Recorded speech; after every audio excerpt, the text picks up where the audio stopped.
welcome to Tuesday Night Shop Talk. I'm going to spend a few minutes talking about some of the stuff we're doing and some of the stuff that, some new products, and just a general overview of what's going on in the shop. First off, we're going to reuse these license plate lights. They were chrome, they were stained with rust, and I went ahead and cleaned them up and painted them black so they match the bumper. Not going to have much chrome on this truck when we're done, so wanted to eliminate the chrome on that. We're also going to be reusing the wiring harness. It's got the plug that plugs right into the truck, so got this part off the old bumper as well. It's good to go, so we'll be using that. Got some video for you of redoing the lights that we'll show. Okay, we're going to get these light covers finished up. Just going to wipe them down with some acetone, and then we'll get the lenses covered with a little bit of painter's tape and give them a quick spray. Still got a little bit of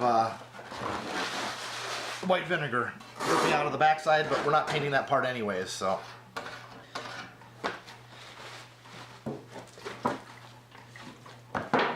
I always keep a couple of these boards around to cover the workbench when I'm painting.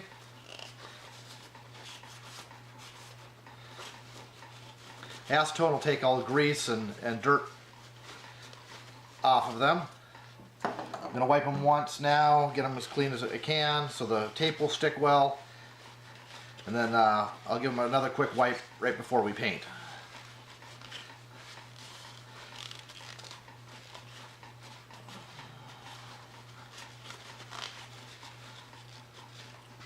So to cover the lens, I'm just going to take a piece of tape, put it over it, and then work it in with my nails. Get it as tight in there as I possibly can.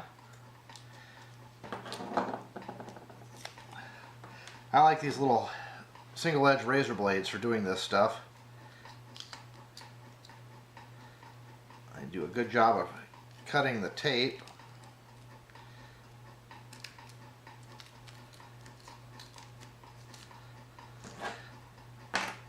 See, we got the lens completely covered that way.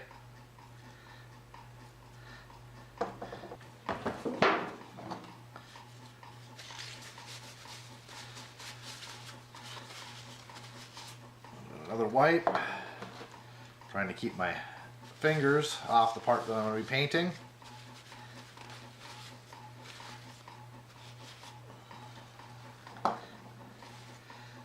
This, okay? Acetone's flammable. These rags can go up very easily. So what I like to do is to open it all the way up and lay it out where I can see it. Let it completely dry before it goes in the garbage. That way I don't have to worry about it spark landing on it, it flashing. And I keep the garbage can away from where I'm working, or I use a covered can. As far as these reusable shop rags, I've got a really nice spark resistant can, a commercial one, and all these go in there no matter what I used them for. Keeps the oxygen level down. If you got linseed oil or one of the other compounds, stain, that likes to spontaneously combust, keeps the oxygen down. I paid $100 for mine from an online retailer, and keeps everything in the shop safe. With the welding and the grinding, there's always a chance of the sparks. So best to take a little bit of precaution ahead of time. I put a garbage can liner in mine, so when it gets full of rags, I pull it out, toss it in the car, haul it to the laundromat. Spend an hour surfing the internet while I wash my shop rags, and fold them up, bring them back, reuse them. I get my shop rags mostly from one of the local beauty salons. They go through a ton of towels. They get when they get worn out, they just throw them away. So I've been fortunate enough to be able to collect a bag full here and there, and so something you can just ask for. You know, say, hey, if you're throwing, do you have any towels that you're throwing out? And if they do, you can take those. They make great shop rags, reusable. You can cut them down to whatever size you need. I like using reusable ones for most things, unless it's sticky or grimy. It's really sticky, something silicone or stuff like that isn't going to wash off. Everything that'll wash off, I use the reusable rags for.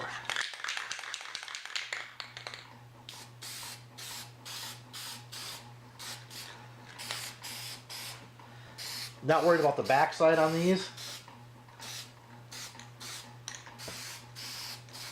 because that part's not going to show.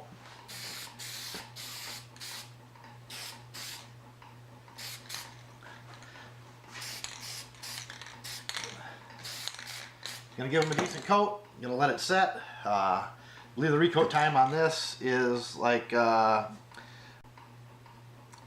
maybe recoat within half an hour or after 1 week. So I'll give it about 20 minutes. Come back, give it another coat, and then we'll set them aside to dry. And when we're ready to put them on the bumper, they'll be good to go. So the other thing, we're off the old bumper we're going to be reusing is the cover for the guide for to let down the rear tire. This will be cut into the new bumper as well, and so that's where we are on that. Got some new welding gloves. I was at the local welding supply and talking to them, and I wanted another pair of gloves that weren't as thick as my regular welding gloves. It gave me a little more freedom of motion, and yet not as thin as my cheap ones from one of those Chinese discount places. So that I use for tacking up, because they're so nice and flexible, because they have very little insulation in them. So went back and forth. These are what they recommended. It's a Black Stallion GM 1510XL. I'm guessing the XL stands for extra large. They fit my hands really well. They got good flexibility. So we're going to be trying these out when we're working on the rear bumper of the truck.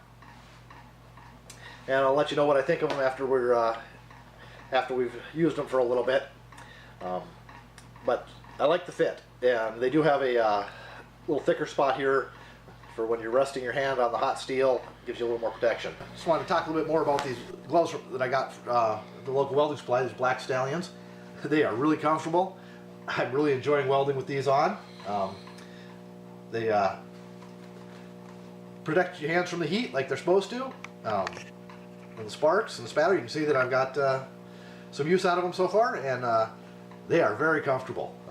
I'll be picking up more of these, at least one more pair to have in the shop, because I like them, and I think I paid $18 with tax. Good buy. I want to talk a little bit about sourcing parts, materials, equipment. Live auctions, local live auctions, great place to go. There's lots of them. Not so much this time of year. There is one in our local area, or actually two that I know of, that hold a weekly auction. I'll look at their list of stuff that they have up for sale, and occasionally I'll go and bid on stuff there. But I like the farm auctions, estate auctions that they have usually during the spring, summer, and fall, and been very good at procuring equipment and materials for projects at pennies on the dollar. Only trick is, at a live auction, you can't fall in love with something. You got to know what it's worth before you start bidding. We're really blessed having smartphones now. You can be at an auction and you can quickly do a Google search for whatever it happens to be, and get if it's newer item, you can get retail prices. I buy a lot of materials at auctions too: steel, aluminum, wire, nuts, bolts, and as long as you know what you're buying and know what it's worth retail, then you know where you can bid. And just don't overbid. Have your set price in mind before you go in. If it goes past that set point, give up. You know what? There'll always be another one, or you can always pay retail at a retail store. No sense paying retail at an auction for something that's used.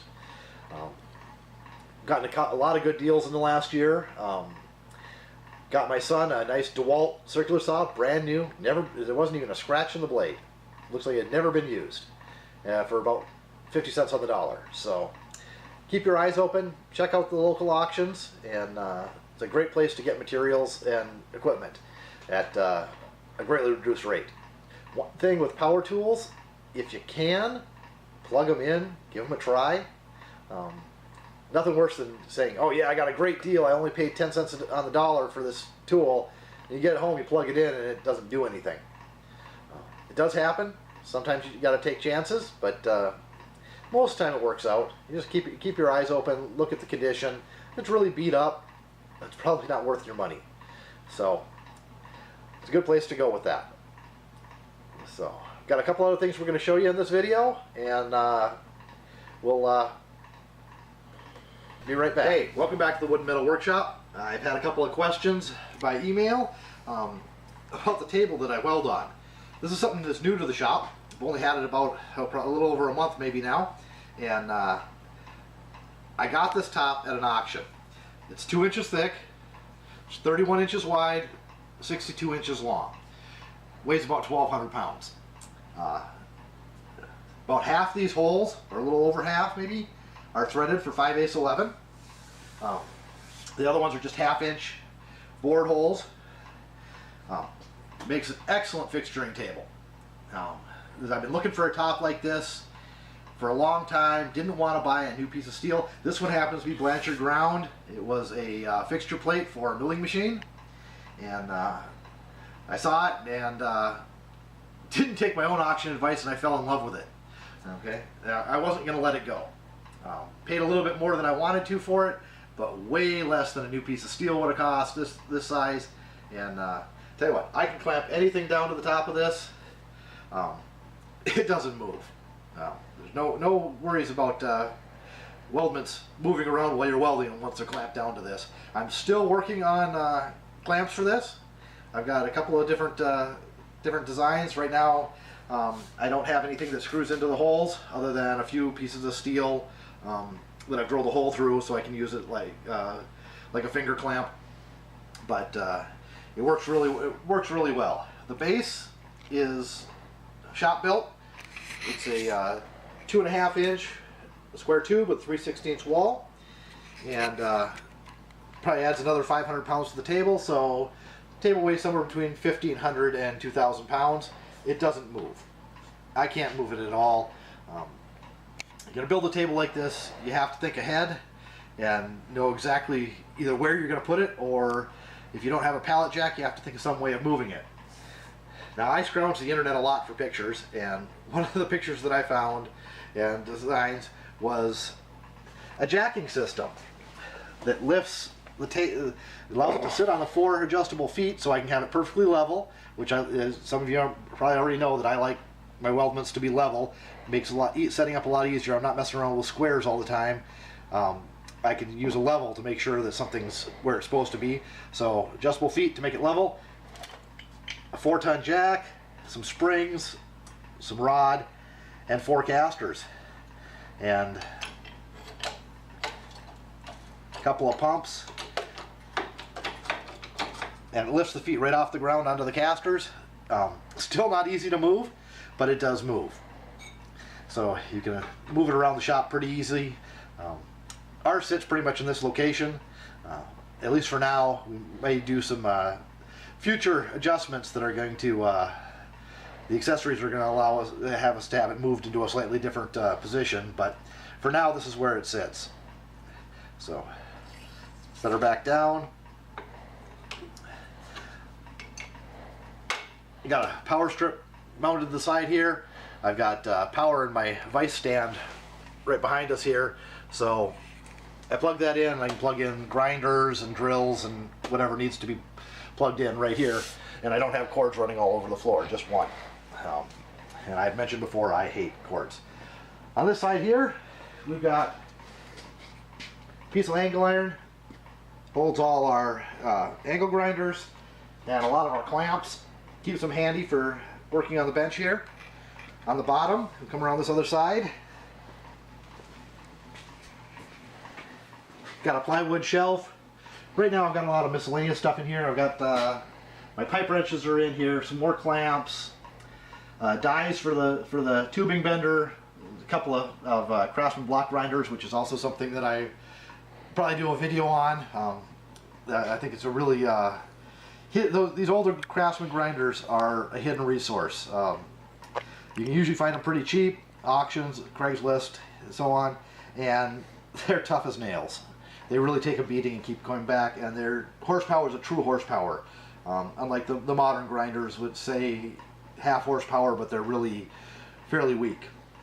Another thing we put in here was these drawers. These came out off a stainless steel countertop that used to be in a school that I picked up at a live auction.